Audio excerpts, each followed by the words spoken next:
What mistakes do you think hurts bookings when staging a property? I think it's definitely a lot in the photography. What red flags do you see in a landlord that's not ready for high income? A few different things. I feel as though you can kind of tell when someone sees investing, especially into design, as an expense and not as an investment. Top 5 furniture stores you would shop at right now. Affordable, decent, very good for serviced accommodation. What would be the top 5 furniture stores?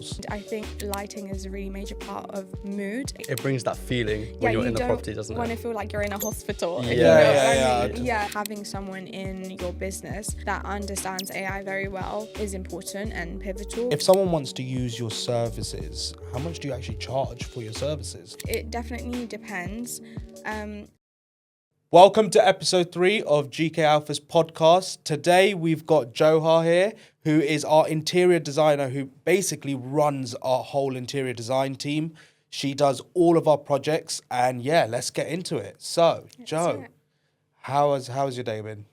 Good, thank you. How are you guys doing? Yeah, not too bad.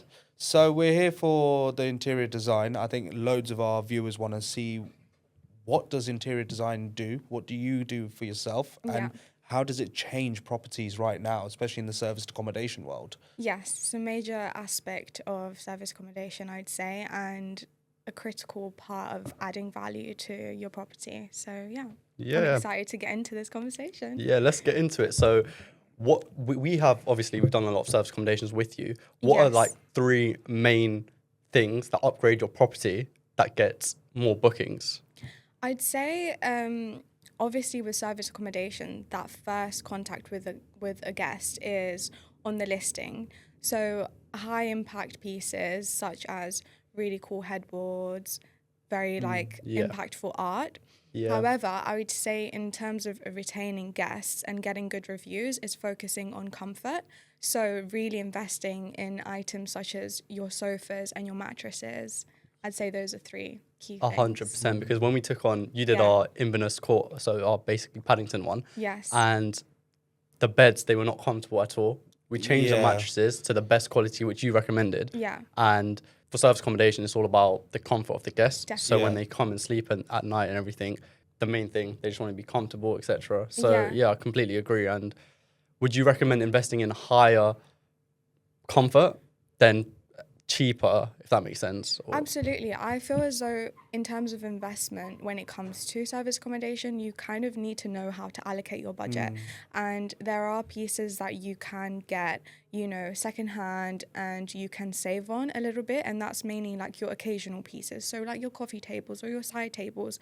But when it comes to pieces that are to do with hygiene and also comfort, like your mattresses, your bedding, it's really important to invest because it's all well and good something looking really nice, but it's about those reviews that leave a lasting impact on, getting more guests. But what about like certain areas? Because you've done quite a lot of our projects as well, especially in different locations and everything. You've helped us out quite a bit. Definitely. Now, obviously, London, we that's our patch. That's what we do. And I know London type of decor and style and painting could be different to something like our Reading one, which is more for contractors and it's comfortability, everything like that. So how would it work with London? Would you say you need to spend more, or can you do it on a budget?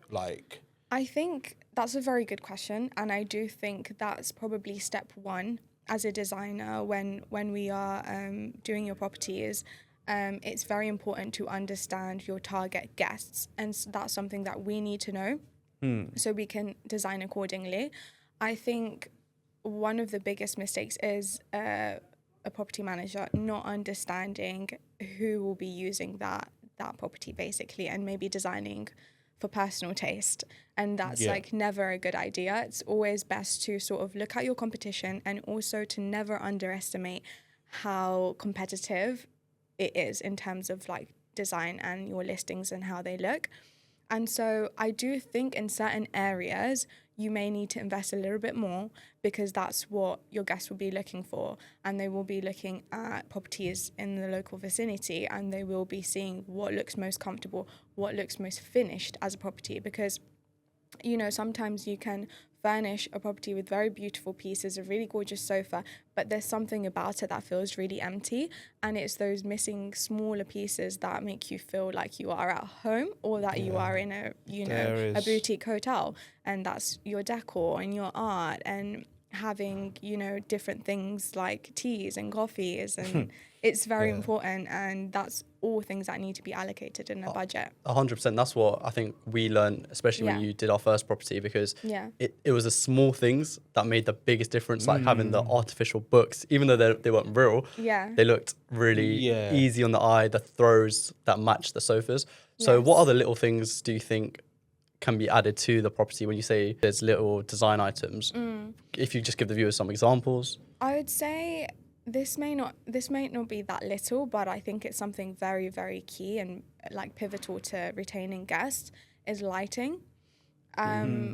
Any room needs layered lighting. So I think it's very important when you step into your space that you're going to be taking on as a service accommodation. It's very important to think, okay, does this room feel cold? Do I need to change the bulbs? Do they need to be on dimmers? Do they need to be able to be warm? Do I need to maybe add a floor lamp, a table lamp? You know, give people options. If they're in a bedroom, they may want to read a book at night and they need to be able to really easily access a light switch, you know? So it's just those little small touches that they may not even think about, but they've had a really comfortable stay. Yeah. And I think lighting is a really major part of mood. And if it's, for example, a property that is in a location where families will be staying, or groups of friends, they're going to want to entertain, they're going to want to play games, and the lighting needs to be just right. It brings that feeling when you're in the property, doesn't it? You don't want to feel like you're in a hospital. Yeah. If you know what I mean. Massive overhead lighting, no. But I guess like different people have different preferences. So like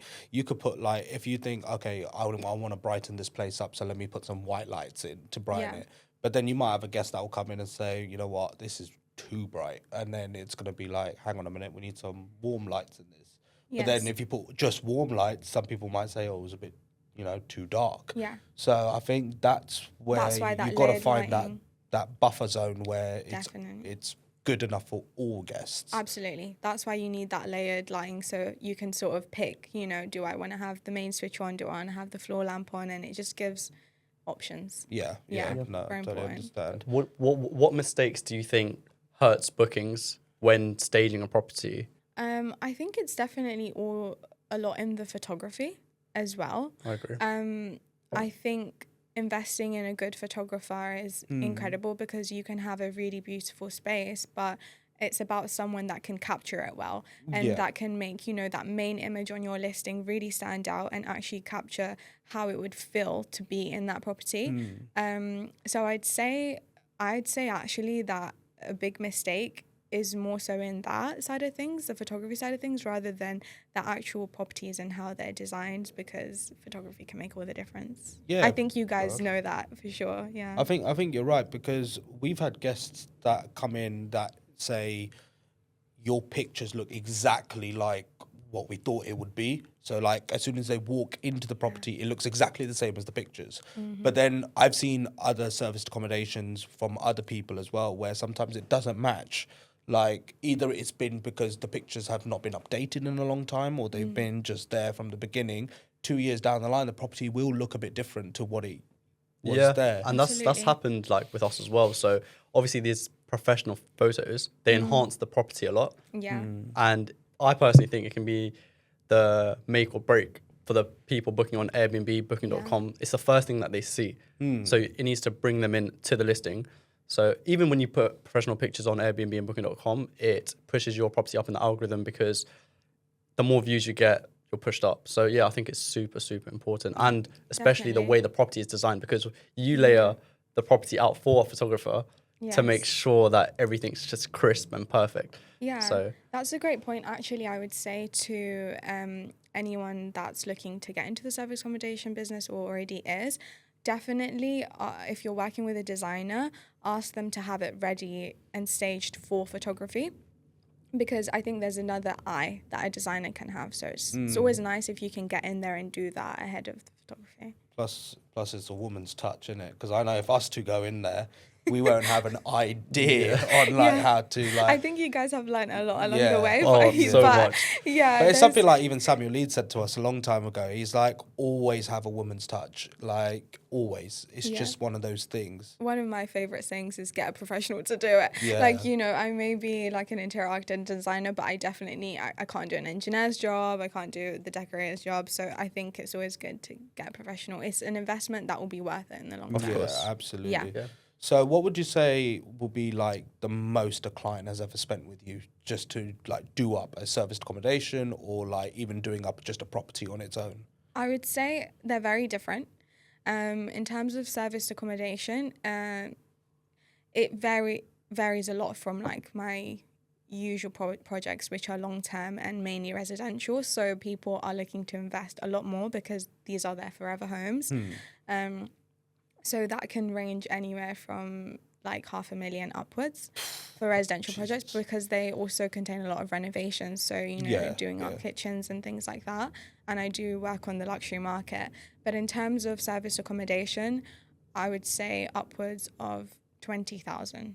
Yeah, but that was for a very big project. Because like even when we did our new Hyde Park property, how much did we spend on that, just staging and decorating? A lot. Joe would probably know better. But probably I'm gonna say probably about 7,000 pounds. Yeah, And for us, about 6.5. for us, that's a lot of money. Yeah. That is a lot of money. And the thing is, it definitely is, but I think that's why when you work with a designer, they can allocate your budget and they will tell you where you need to spend your money.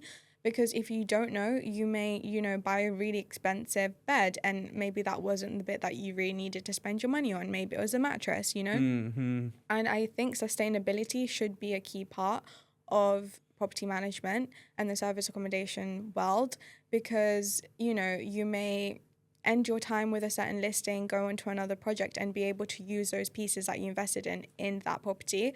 I think buying pieces that last the test of time matters. So investing a little bit more is, you know, just better for wear and tear, better for long term. 100%. Buy good once, don't buy twice. That's what I Because say. Maintenance wise as well, we've invested quite a lot of money in different projects, but it's saved us a lot of money in the long term.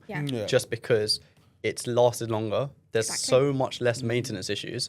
And also, when a property is staged well, it's less likely to get damaged because it's in such good condition. We have one in Reading where it was our first property. It's good, but it's contractor based, so we haven't staged it to like a high spec property, and there's some damages here and there. We have to spend quite a bit for maintenance. However, the Inverness Court one, the Paddington one, the one you staged, we've had basically no maintenance issues. It's been in tip-top condition.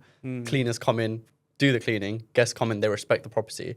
So when you do invest that amount, I think it's better for the long run as well. Yeah, I think you have to look at your properties as you are running like a really high standard business. You have to think about boutique hotels, bigger hotels, you know, they think about how many people are going to be staying. They think about wear and tear. And it's something you should take into consideration very early on.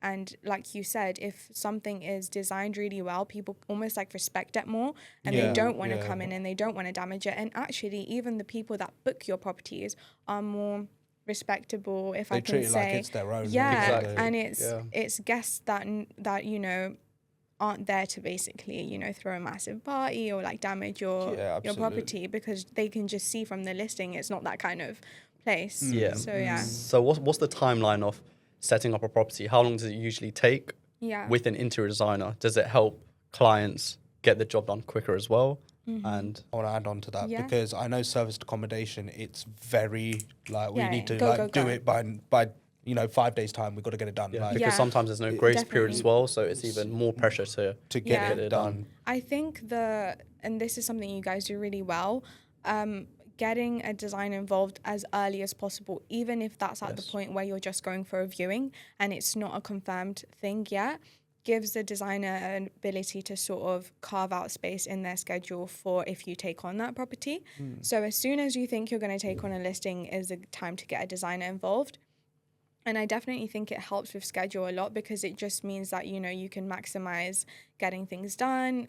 They can use their resources, you know, their painters, decorators, whatever could be needed for that can be scheduled in.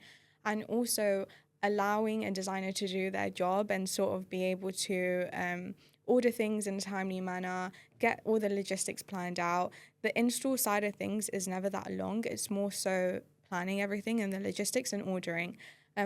Depending on how many rooms, I would say that a property can definitely, the best amount of time is at least 14 days.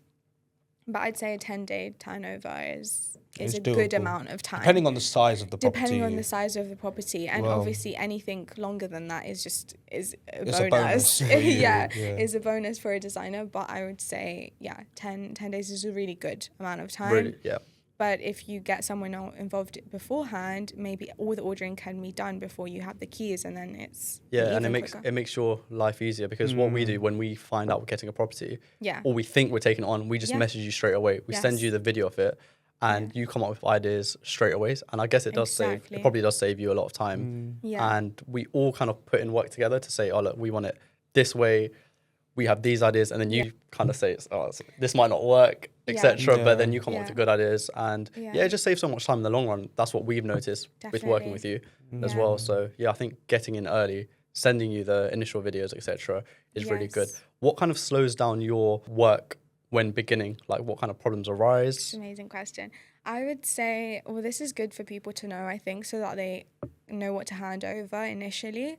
I think not being able to see the property as soon as possible. So even if it is that video, and if you work closely and it's not like a remote project, being able to get in there and also see how the lighting works, being able to see if there's any damages. There's nothing worse than not being able to access a property until install.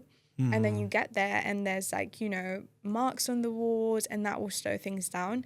So doing really thorough checks before, So initially going in, actually being able to see it, analyze it, feel the space. Yes. That makes your life a lot easier, doesn't it? Very important. And I think things that you need to hand over to your designer straight away. If you have floor plans, if not, great, get them in for a site visit ASAP.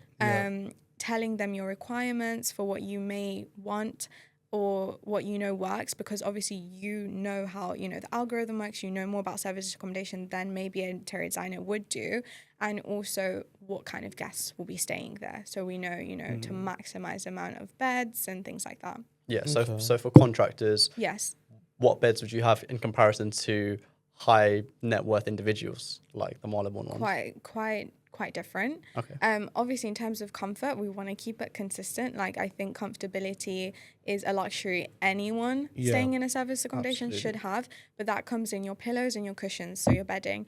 But in terms of beds, being able to sort of put them together, take them apart, your zip link beds, or even single beds that can very easily be put together to become doubles, just factoring things in like that. Having your sofa beds, just maximizing. Can we talk about how you actually staged the beds? Because we didn't do this when we were staging our own properties. Yes. How many pillows do you have? You have a throw. Yeah. You have cushions on it as well. It looks like a whole bunch of luxury when you go to property. No offense to any of you, men are so simple, right? They could do with like 2 pillows and that's it, right? We're calm. Yeah. Someone different. But even my missus will say she'll rather have 6 to 8 pillows, and I'm just thinking, come on, that makes sense. I like that. We have what, four pillows and then 2 pillows at the front, 2 cushions at the front. Yeah, and nothing gives me more of a fright than like when I've left and then like anyone moves anything and then you send me a video and I'm immediately like, Gavin, put the pillow back please on the other sofa, and then you send me an update. But I think buying really luxurious pillows, and I really like having 2 on the back, so your actual sleeping pillows.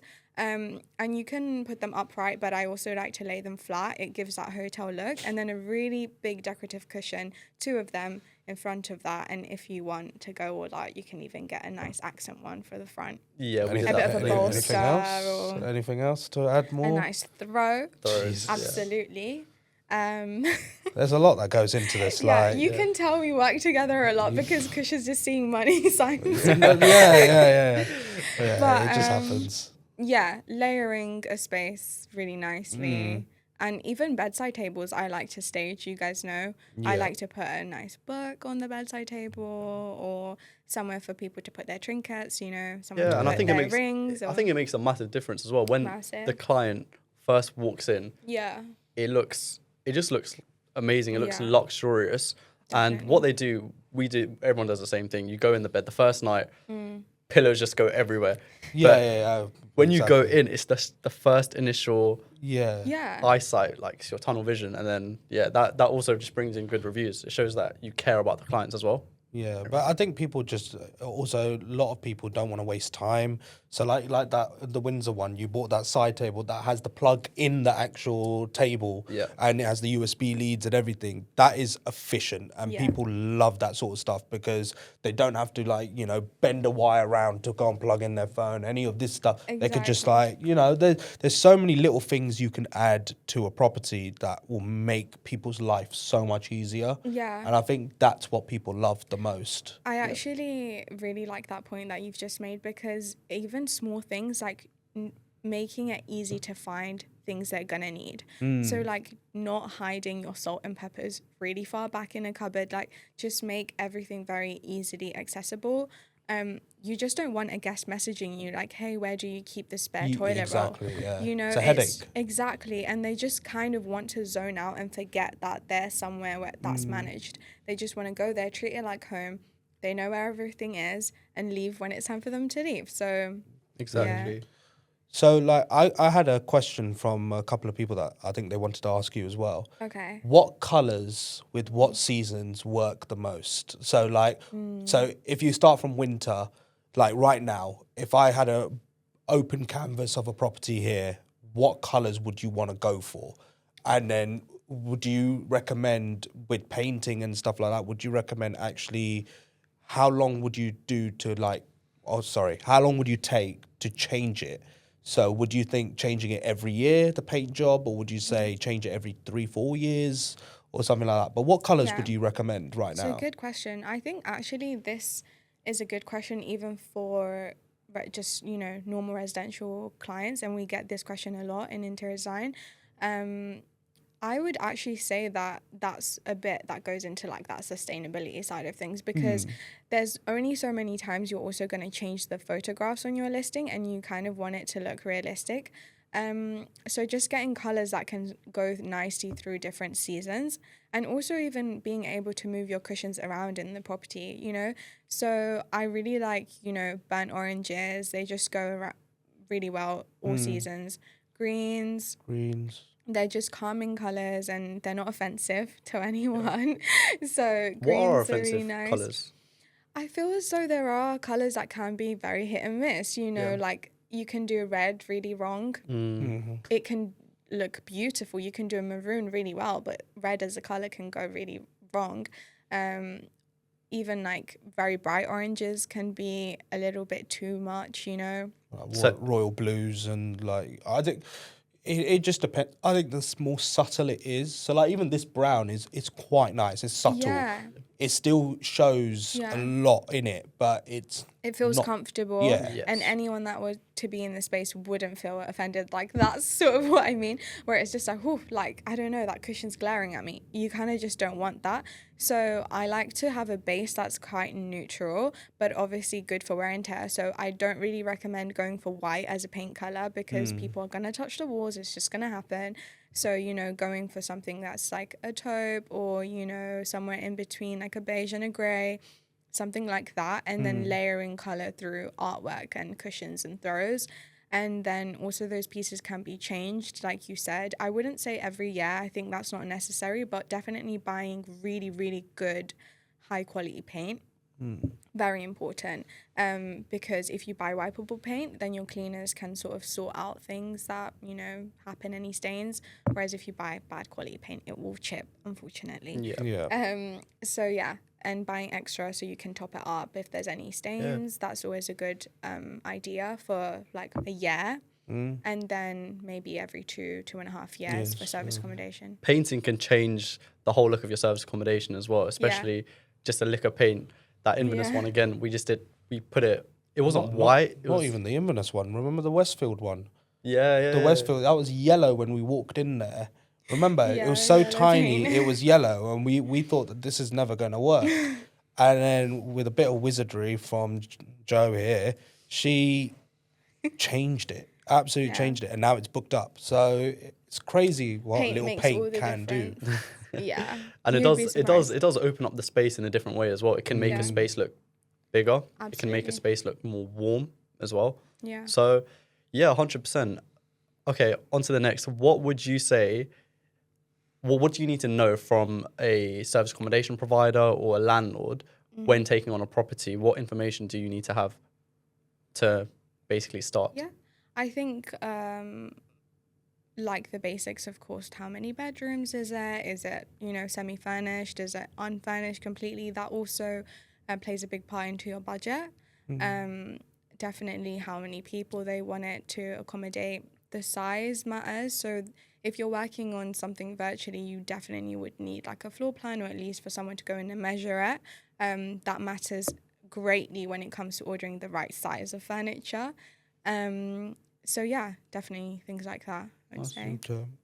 So I think another thing is with your company and everything like that, I know you've been active quite a lot and you've been helping us out quite a lot. Yes. But if someone wants to use your services, Yes. I think one of the main things they want to know is how much do you actually charge for your services? Like, what's your different types of pricing points? I think that's a very good question, and it definitely depends.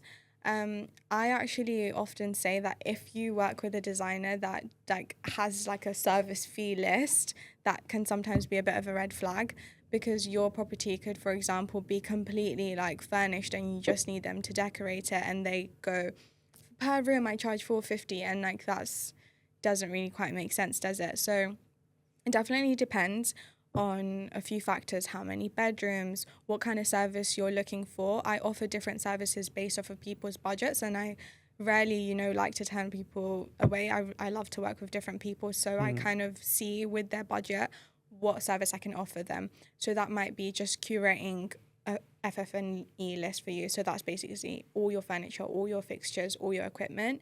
And I send it over to you, and at least I've done a lot of the work for you. Or I offer, a complete hands-free service as well, where I manage everything from start to finish, which I did for, one of your referrals in Peterborough that you're managing. Yeah. And it was an amazing process for both of us, because they just got to, relax. So yeah, it definitely depends, but I would say contact me. The most information that you can give me is great, and then I can get back to you with a quote. So I think one of my questions that I want to ask also is, what should be bought first hand and what should be bought second hand? Because there's ways you can budget and save money. Because like me and Gavin, we found a table in Windsor which was a beautiful table off Facebook Marketplace for literally like £200. But that same table, if you go and buy it from the store, it's around for about 800 quid. Yeah. There's a massive difference. So what should be bought second hand and what should be bought first hand? I love that question. I think briefly touched on that a bit earlier. I think it definitely goes back into hygiene, wear and tear, comfort. So there are pieces that you can definitely save on, like look on your Facebook marketplaces, your eBay, your local charity stores, definitely. So I'd say that's mainly solid furniture pieces, like you said, coffee tables, definitely artwork.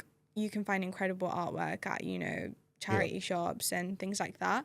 But I think where you cannot is your mattresses. I think it's just always nice to buy bedding completely new, and it's okay to spend a little bit more on that. Things like cushions, especially if you're getting a property that sort of was already staged, it's nice to switch those things out, because sometimes it could be flat already. No one likes a flat cushion. No one likes a flat cushion. But you can definitely save on furniture pieces and artwork.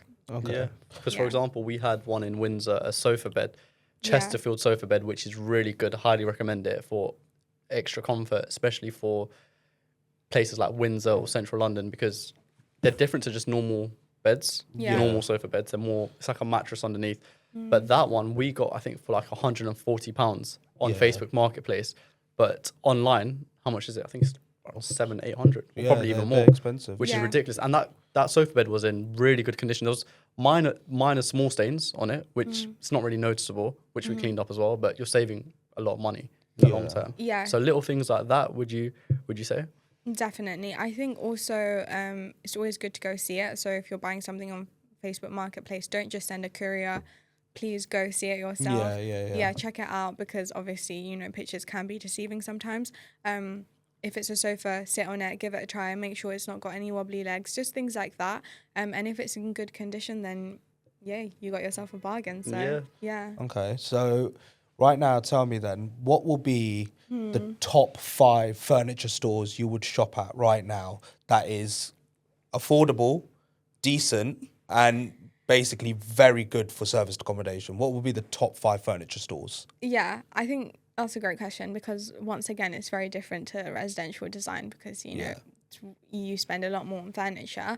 I'd say for service accommodations, there's lots of great high street stores. Home Sense is incredible. Obviously your classic B&Ms, and I'd say also online Wayfair's a really good one. It has actually really nice luxurious looking pieces. I'd say Etsy for artwork is incredible, very affordable as well. And lastly, I would say TK Maxx has great decorative pieces. Really? TK Maxx? Yeah, you'd be surprised. They have a whole homeware section. Furniture. Actually bought a really amazing desk chair for one of my clients. £99. Oh, not bad. And it literally looks like it's from Normally Pottery Barn. Normally we're just in an IKEA Dunelm. Yeah, I was going to say, Joaha just missed out the ones that we I- go wait, to. sorry. The three main ones that we go to. You made a good point, actually. IKEA, of course. Yeah, Good for IKEA standard. furniture. Yeah. That's just like standard, and like Dunelm is my favorite. Yeah, I'd like drag these I prefer guys the range. to Dunelm. I prefer the range over It's also a Dunelm. good I don't one. know. I think they both work in hand. Yeah, So Dunelm, you need them both. You need them both, yeah. Yeah. Dunelm is more for like the cushions, the pillows and everything like that. And range, you get the cheap but nice items as well. Yeah. So yeah, you can Nice just mix and decor. match. Yeah. Yeah, Dunelm's amazing for bedding as well, like you said. Yeah, it's a good one. 100%. Okay. Yeah, I think just go scour your high street, see what you can find, and definitely test out the quality of things first, though. Okay, cool. What red flags do you see in a landlord that's not ready for high income? I would say a few different things. I feel as though you can kind of tell when someone sees investing, especially into design, as an expense and not as an investment. Exactly. And that can be a massive red flag, because I think that just means they kind of don't understand their industry really well. And I think that working with a designer, you should be working together. It's a collaborative effort, and obviously you need to see value in their service and just value in designing your place properly. So I think that's a massive red flag. If they almost see it as like such an expense and a chore, red flag, definitely need to like go and learn a bit more about why it's important. Yeah. It's very competitive in 100%. This industry, yeah. No, I agree, because when we work together, we work straight away. It was a collaborative relationship, and we enjoyed that a lot, because we learned so much from you. Oh, thanks, guys. Honestly, we like. I got no idea. I learned so much about service accommodation, because, like I said, like I mainly focus on residential. I do a bit of hospitality too, but it's completely different, and like the expectations are so different. Timeline expectations, I learned so much, and budget expectations too, and it's a good thing, like, you know, to sort of collaborate and understand. Okay, like, I kind of need to invest a little bit more when it comes to, you know, this particular piece of furniture, and my designer can explain why. And I can also see that value, because as soon as you put your listing up, I can guarantee you it would do 10 times better than, you know, just winging it. 100%. Have you ever gone over budget for a client? Obviously, you always have to discuss that, but you definitely went with us. I have. I'll tell you that much. I have, but I will say, without shame. I have without shame, because I always put in my contract, which I know you guys know, 20% contingency fee, 10% contingency fee. I think you need it as a buffer, because actually, when you're doing, you know, hospitality or residential design, you have a lot longer to plan for things.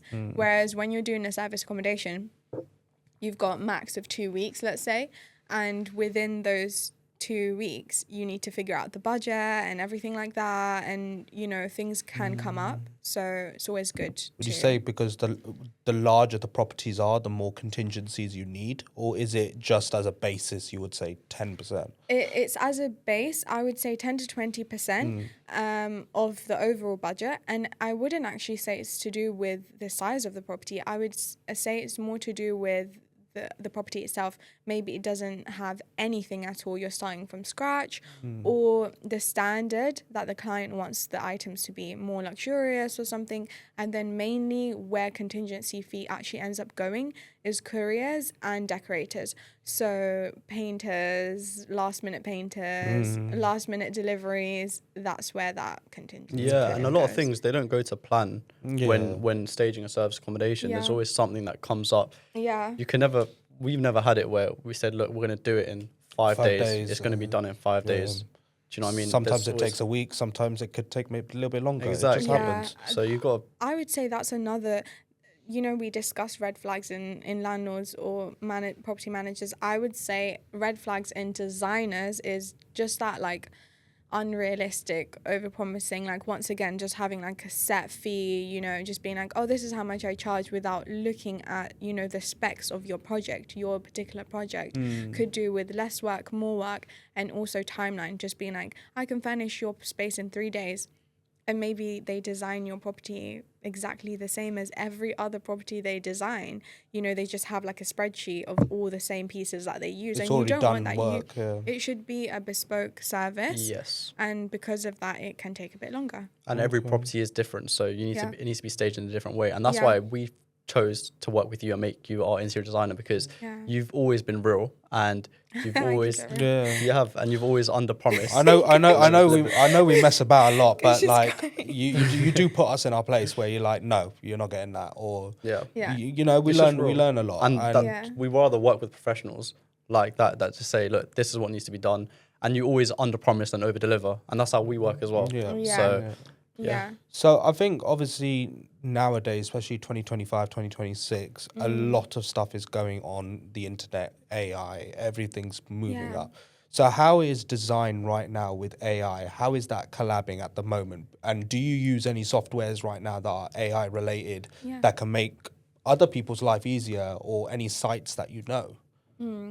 I love that question, actually. I think that in all industries, AI is definitely going to affect the industry, and that doesn't mean that it's a negative thing.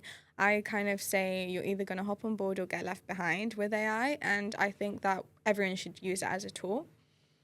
So definitely, I think we're seeing a lot more people using AI to sort of DIY their way through things as well. You know, if you don't have as much of a budget, maybe you might put in a picture of your hallway or something into like ChatGPT or other, you know, AI softwares, and say, oh, can you design this space for, you know, a family of 4?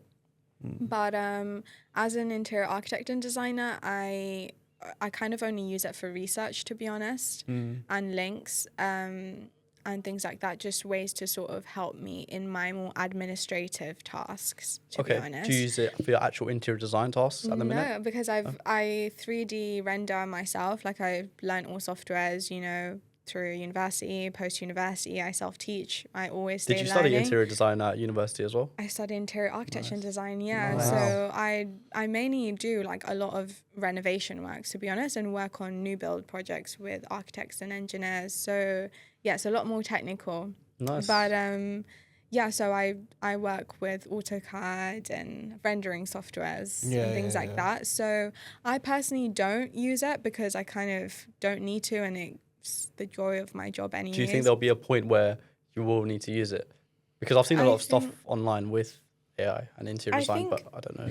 Definitely as my studio grows and as, you know, AI becomes more sort of integrated into our industry, I think having someone in your business that understands AI very well is important and pivotal. But I think that there's always going to be aspects of my job where I definitely wouldn't and I can't, because I think you need that human touch as well when it comes to interior architecture, interior design. So yeah. Nice. Okay. Yeah. So, quick fire questions. Just give me one answer. Okay, go. So, what I'm going to say is 1 bed, 2 bed, 3 bed, 4 bed. And you're going to give me a rough budget on what you think it will cost to do it up. Okay, but one answer. Wait, is that fully unfurnished though? Fully unfurnished. Fully unfurnished But property. are we talking like really well designed? Like we're talking I'm gonna artwork, say decor? a mid-level standard SA that would do Gosh. well. Okay, so 1 bed. Wait, hold on, Putting Joe before on we the do spot. this. Yeah, I'll put Joe on the spot. Oh my gosh, imagine someone like contacts me. I've got a 1 bed, you said it would cost £4,000 and I'm like, so guys, With contingencies, obviously. Plus, all of these numbers will be 50% contingent. no. It'll be plus or minus 10% contingency. Yeah. But so 1 beds. How much would you think it will cost? I'm gonna say completely unfurnished, 4 to 5,000. 2 beds. 6.5.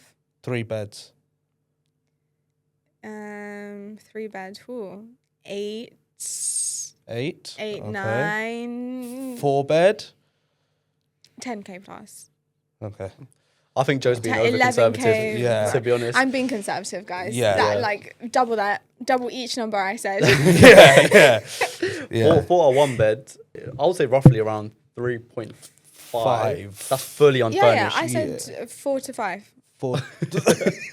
Did I not say 4 to 5? You did. I said 3.5 though. Like, you're Sorry. probably right though. But what else? 2 bed. What'd you say for a 2 bed? 5 to 6, I said. 5 to 6. Yeah. Okay, That's that's reasonable. reasonable. Yeah. Well, We it did- depends the size. If it's a True. very large Yes, 2 yeah. bed, then Yeah. I'd say 5 to 6. I think 3 beds, I'm gonna say 6 to 7. Yeah, Yeah. maybe. 4 beds, 100%. You're looking at 10. You're coming up to that. We're on the same page, guys. But yeah, I'm you know what? I think that there's a way to like really budget thing. That's why I asked you guys what kind, like what standard are we looking at? Because I kind of like to work at a certain standard and I wouldn't work on a much lower standard than Yeah. that. Yeah. I know yeah. every one of your properties that you've done for Yeah. us has been top standard. Like we cannot Yeah. fault it, and it's come. What your interior design does for us is it brings in 5-star reviews, and those 5-star reviews bring in more bookings, important. which bring more revenue. So interior design in service accommodation is so key. Like it just builds your property massively and builds your revenue for your different service accommodations. So yeah, I think it's super important. Yeah, I think it is. I think you're right. It is massive. And so, Joe, thank you for coming. I want to ask one final question. Yes. What would be your number 1 tip you would give to even other interior designers or just even landlords or any property people who want to use you as a service to do up their property? What would be Yeah. the number 1 tip you'll give them? Number 1 tip I would say is contact me or any designer as early as possible. As soon as you sort of thinking about getting started with your service accommodation, as soon as you have a property lined up, contact a designer straight away, and sort of it just helps in terms of being able to plan ahead and also start having an idea of, you know, budget and what it really takes to design a space. But yeah. Perfect. Guys, thank you for watching the 3rd episode of Property Talks podcast by GK Alpha. Thank you, Joaha, for coming down. We'll Thanks leave her for having details me. below, so if you want to Yeah. drop her a message or anything, hit her up. See you on the next episode.